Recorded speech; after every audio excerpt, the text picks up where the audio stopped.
Jamaica के PM Andrew wholeness आज भारत दौरे पर हैं। अभी हम आपको बता भी रहे थे। और ऐसे में आज क्योंकि वो भारत आ रहे हैं तो पीएम मोदी के साथ एंड्रयू होलनेस द्विपक्षीय बैठक करेंगे। दोनों के बीच कई अहम समझौता ज्ञापनों पर हस्ताक्षर होने की भी उम्मीद है। एंड्रयू होलनेस राष्ट्रपति और उपराष्ट्रपति से मुलाकात करेंगे। 3 अक्टूबर तक भारत की यात्रा पर वो यहीं रहेंगे। जमैका के किसी पीएम की भारत की ये पहली यात्रा है, जैसे कि इससे पहले हम आपको बता भी रहे थे। और इसीलिए कहा जा रहा है कि चाहे टेक्नोलॉजी की बात कर लीजिए, व्यापार की बात कर लीजिए, निवेश की बात कर लीजिए, तमाम ऐसे सेक्टर्स हैं जिन पर बातचीत की जानी है। और देखिए, जमैका और भारत के बीच 1962 से ही राजनयिक संबंध है। दोनों देशों ने शिक्षा और प्रशिक्षण, विज्ञान, प्रौद्योगिकी, व्यापार, बुनियादी ढांचे के विकास सहित कई क्षेत्रों में सहयोग किया है।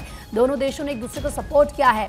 ऐसे में ये उनकी तरफ से लिखा गया है कि मैं प्रधानमंत्री नरेंद्र मोदी के साथ चर्चा के लिए उत्सुक हूं, क्योंकि हम अपने लोगों के पारस्परिक लाभ के लिए अपने सहयोग का विस्तार और गहरा करना चाहते हैं। यानी कि दोनों देशों के बीच जो रिश्ते हैं वो और ज्यादा मजबूत हों। ज़रा बातचीत के लिए हमारी सहयोगी पॉलिटिकल एडिटर इस वक्त अदिति नागर हमारे साथ जुड़ चुकी हैं। अदिति, जमैका के पीएम एंड्रयू होलनेस आ रहे हैं हिंदुस्तान, और ऐसा पहली बार होगा कि जब जमैका के किसी प्रधानमंत्री का हिंदुस्तान का दौरा है। कितना महत्वपूर्ण उनका ये दौरा हो जाता है दोनों देशों के लिहाज से, अगर देखें कितना इंपॉर्टेंट और क्या मैसेज आता है? देखिए, पहला तो वो पहली बार इस तरह से बायलैटरल मुलाकात के लिए 4 दिवसीय दौरे पर आ रहे हैं।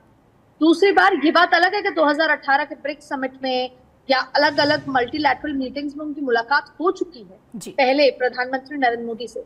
लेकिन इस तरह का बायलैटरल दौरा, एक प्रॉपर जो दौरा होता है राजनयिक दौरा, वो पहली बार हो रहा है। और देखिए, ये अपने आप में नए संबंधों की बात है। भारत को आपने पिछले कुछ समय में देखा होगा कि वो जो छोटे छोटे देश हैं उनसे किस तरीके से रिश्ते बढ़ा रहे हैं, ट्रेड के साथ में, बिजनेस के, इन्वेस्टमेंट के। और सबसे ज्यादा महत्वपूर्ण बात यह कोऑपरेशन को लेकर कि पहले होता था कि सिर्फ बाइपोलर पूरा देश होता था।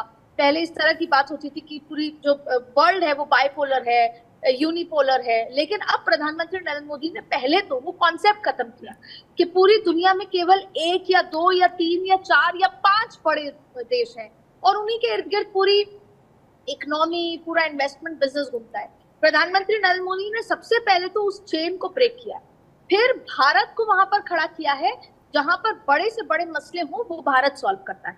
इसके साथ जो एक बहुत महत्वपूर्ण चीज की है वो ये की है कि एशियाई देशों में, यूरोपियन देशों में, अलग अलग जो देश हैं वहां पर किस तरीके से छोटे छोटे देशों के साथ भारत बड़े भाई की भूमिका में आकर उन देशों के साथ संबंध। ऑस्ट्रिया, कुछ समय पहले वो ऑस्ट्रेलिया गए थे। उसके अलावा वो आप देखिए किस तरीके से अगर अमेरिका जा रहे हैं, रशिया जा रहे हैं, तो छोटे छोटे देशों में भी मुलाकात कर रहे हैं या उनको इनवाइट कर रहे हैं। तो ये अपने आप में नए संबंध और नई तरह की एक राजनीति के अलग एक बंच ऑफ छोटे छोटे देश बन रहा है जिसका भारत एक बड़े भाई। आपने देखा होगा कि हम हमेशा इस बात का जिक्र करते हैं, G20 के बाद इस बात का जिक्र बार बार हुआ कि कैसे जो साउथ का जो इलाका है पूरे वर्ल्ड का, वहां पर प्रधानमंत्री, साउथ ग्लोबल में कैसे प्रधानमंत्री नरेंद्र मोदी और भारत का वर्चस्व है। तो साउथ ग्लोबल के लिहाज से भी, उस स्ट्रैटेजी के लिहाज से प्रधानमंत्री नरेंद्र मोदी की जमैका के प्राइम मिनिस्टर से मुलाकात होगी, बायलैटरल मीटिंग्स होंगी। पूरे उनके साथ जो पूरा समूह आया है, प्रधानमंत्री उनके साथ बातचीत करेंगे। उसके बाद वो द्रौपदी मुर्मू यानी कि देश की जो प्रेसिडेंट है उनसे मुलाकात करने जाएंगे। फिर वाइस प्रेसिडेंट से जगदीप धनखड़ से भी मुलाकात करने जाएंगे। ये 4 दिवसीय दौरा बेहद खास है।